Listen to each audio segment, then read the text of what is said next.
Remember that show about ancient Chinese cats? There was a long point in my life where I could not for the life of me find any information about this show anywhere on the internet, and I was convinced I had hallucinated the whole thing.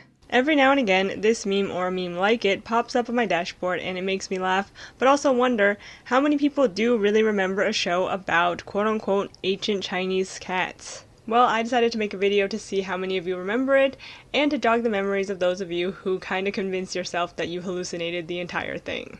I also just kinda want to talk about the plushies. So without further ado, let's get into it. What was Sagwa the Chinese Siamese cat?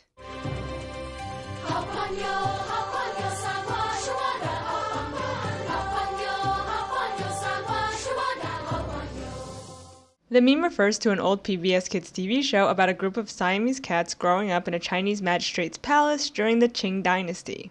The show aired on the station from September 3rd, 2001 to October 5th, 2002, and had a total of 40 episodes, which can now all be viewed here on YouTube. And though airing on PBS in the States, it was co-produced by a Canada-based animation studio Cine Group along with the Sesame Workshop. The series itself centers around three main cats or kittens, Dongwa, Shigwa, and Sagwa, as they learn typical kids' TV show lessons about growing up, gaining more responsibility, and staying true to yourself, while also educating children about what life was like back then. And lastly, the show introduced side characters like the alley cats, mice, and bats, namely Fufu. I did own the Fufu plush, by the way, but I just couldn't find him for the life of me. And just a fun fact, each of their names also means something. For example, Dongwa's name means winter melon, Sagwa's name means silly melon, and Shigwa's name means watermelon. And of course their last name is also meow. Lastly, Fufu is named as such because in Mandarin, Fu means bat, and in Chinese culture, bats are bringers of good luck. I think this is also because Fu sounds like the word for luck in Mandarin, but I'm not 100% sure. The idea of the show was actually inspired by Amy Tan's 1994 children's book of the same name, illustrated by Gretchen Shields. Rather than it being about Sagwa and her siblings as kittens, Sagwa in the book fast forwards in time and takes place with Sagwa as an adult, telling her offspring how they obtained their quote-unquote seal point markings. This story is recounted in the show's first episode entitled How Sagwa Got Her Colors, in which Sagwa, an originally cream-colored cat, fell into some ink by accident and thus gained her colors, while also rewriting an unfair law the magistrate wanted to pass. By also doing this, Sagwa and her family in the show become scribes, if you will, to the magistrate, who realizes that the cats can write with their tails, or at least be taught to write with them. And thus, the cats aren't just pets to the nobility, they also have jobs. So that's a short history of the show and its source material, and before we go on, I just want to add that Sagwa the children's book did get some rather mean reviews at the time for having lengthy texts and derivative artwork. The school library journal wrote, "Chinese or Siamese, this cat is strictly a commercial product and hardly worth considering. We live in a society." In the end, the show was cancelled after just one season, and though it was a product to be marketed, kind of like everything else in this world, big shock, it stayed with me, and I think it stayed with a lot of other kids who found the show's illustrations and setting memorable, and the characters likable. Themes: safe spaces and self-segregation. So now that you know what the show was about and who created it, let's get more into the themes of the series. And rather than giving you like a season play-by-play, I'm just gonna highlight one of my favorite episodes from the show that also happened to be an episode on the VHS that I watched on repeat as a kid, and honestly, even sometimes as an adult. The VHS I'm talking about had 3 episodes on it: Shehu's Secret, Fufu's Full Moon Flight, and Firefly Nights. The one that I want to discuss with you is the first one, Shehu's Secret. So let's set the scene. One evening, Sagwa convinces Shehu, her mouse friend, to show her the secret mouse village, a place where the mice live freely away from humans, but also specifically cats. Sagwa accidentally breaks the entrance of the village and falls in, scaring the mice, but then the mice realize she's not a bad cat. She and Shehu leave, and Shehu tells her to keep the village a secret. But of course, soon everyone, or every cat, including the alley cats, who of course have a bad reputation for being unruly and uncivilized due to their class status, find out about it and, in the end, accidentally destroy the mouse village, causing Shehu and his friends and family to become homeless. Sagwa keeps them hidden in the palace while they rebuild their mouse sanctuary, and we learn later that not all alley cats are bad, and that's a lesson we tend to learn throughout the show as well. Not all of the alley cats resent the quote-unquote goody-goody privileged pseudo-royal rich cats, but at the same time, can we blame the alley cats for their resentment? Anyway, the reason why I really like this episode is the ending. Shehu and the cats come to an agreement that the cats are not allowed in the mice village anymore, and the cats recognize that they're not welcome there and understand that the mice self-segregate for a reason. I always really like that message at the end because I think that there's this concerted effort in schools and in kids' TV shows to make everyone get along all the time when that's just not how it is in real life or even aspirational. It reminds me of when other children are forced into spaces with people who may not like them or who may do them harm intentionally or unintentionally in the name of trying to find peace, but sometimes peace looks like having separate spaces, and that's okay. They even put up a sign on the village entrance that says no cats allowed, and it's like, yeah, that makes sense. And the cats aren't offended because the mice want a safe space. When I was growing up, the white teachers were always like, why are all the Asian kids sitting together? Why don't they hang out more with the white children? Rather than realizing that, hey, maybe this is how they want it to be. Or even realizing that, hey, maybe the white kids are the ones that don't want to sit with the Asian kids.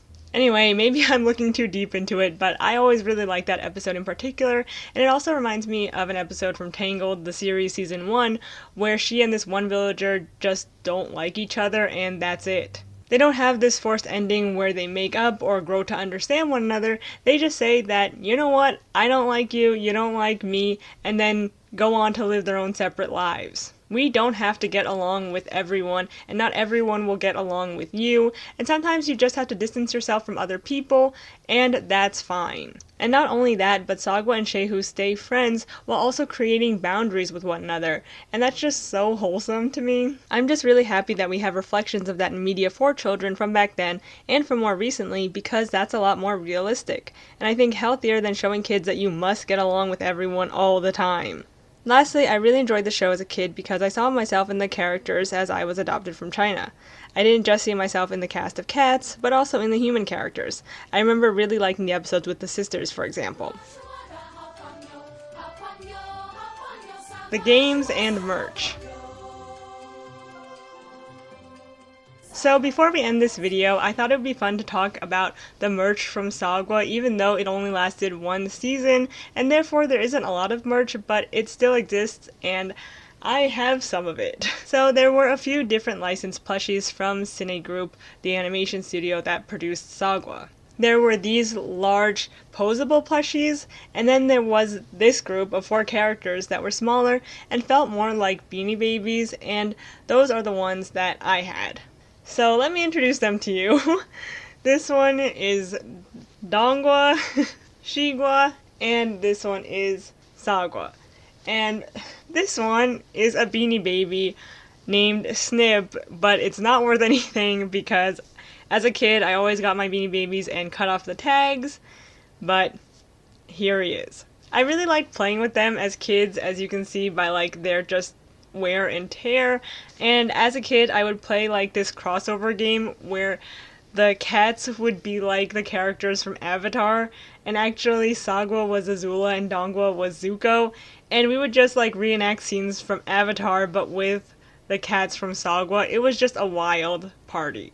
Again, I also had Fufu, but I can't find him anywhere, so instead I'm just gonna show you this black bat that I got from Webkinz when I was a kid that has a broken wing. Webkinz also came with names, but I don't know what the name of this character was, but if you do, let me know in the comments down below. One complaint that I do have about the plushies is Dongwa's positioning. Unlike the other cats that were just like sitting down and you could kind of play and talk with them like this, Dongwa is in like this permanent lying down position, so it was always kind of hard to play with him because of that. Anyway, I know no one cares about this. I just wanted to share them in this video because the show only went on for one season and I feel like not a lot of people have the plushies. So if you do have Sagwa plushies, or if your parents bought them for you when you were kids, or if you bought them as an adult, let me know in the comments down below because I don't think that they made a lot of them because again, the show just went on for like one season, but maybe they're still profiting off of these plushies somewhere. I don't know, but I'm glad that I still have them. Lastly, before we end this video, let's talk about the online Flash player games. The online games were hosted on pbskids.com alongside the Liberty's Kids games, but unfortunately none of them work anymore because Flash. For Sagwa, some of the memorable ones for me were the Tangram game and the Musical Lantern game, which was like a Simon type game, if I remember correctly, where you'd have to memorize a sequence or create your own and then play it back correctly. But the game I liked the most wasn't necessarily a game, but the online printable coloring pages. Basically, you could pick a coloring page of a character, use a paint bucket tool to color it whatever color you wanted to, and then print and cut it out. I used to play with them like paper dolls before I got the plushies, and it was a very early introduction to digital art or just being able to color stuff on the computer. I don't know how many other kids play these games, but I'm really happy they existed because it was fun to watch the show and also play games inspired by the content. For me at least, it was a fun show that taught some good lessons and of course had educational value. I remember there was one episode where they taught the kids watching that the sun rises from east to west, and I always thought that was just really interesting. The theme song itself was also in Mandarin and English, and I always thought that was really cool too. I also liked the character designs of the humans and thought the show in general did a good job at adapting East Asian faces for 2D animation. There was also always a What About You segment of the show as well, where they brought in real-life kids to talk about how they could relate to Sagwa's story and world. It's honestly too bad that it got cancelled just after a year and that a lot of kids who grew up with the show, who are now adults, can't remember it because it was, in my opinion, a well-made show that deserved more episodes, but for what we got, it was pretty great. And anecdotally, for me as a Chinese American adoptee, I think it helped me cope with my own otherness. So that's it for this one, and I hope you enjoyed this short and sweet video about a show you thought you hallucinated about. Alright, thank you so much. I'll see you in the next one. Thanks again for watching. Bye. Dai Li, arrest the Fire Nation princess. I said, arrest her. What is wrong with you? It's because they haven't made up their minds. They're waiting to see how this is going to end. What are you talking about? I can see your whole history in your eyes. You were born with nothing, so you've had to struggle and connive and claw your way to power. But true power, the divine right to rule, is something you're born with. The fact is, they don't know which one of us is going to be sitting on that throne, and which one is going to be bowing down. But I know, and you know. Well...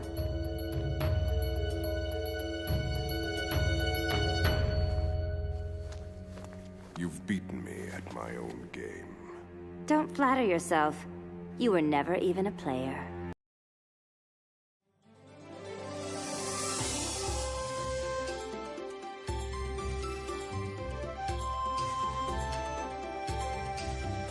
Up on your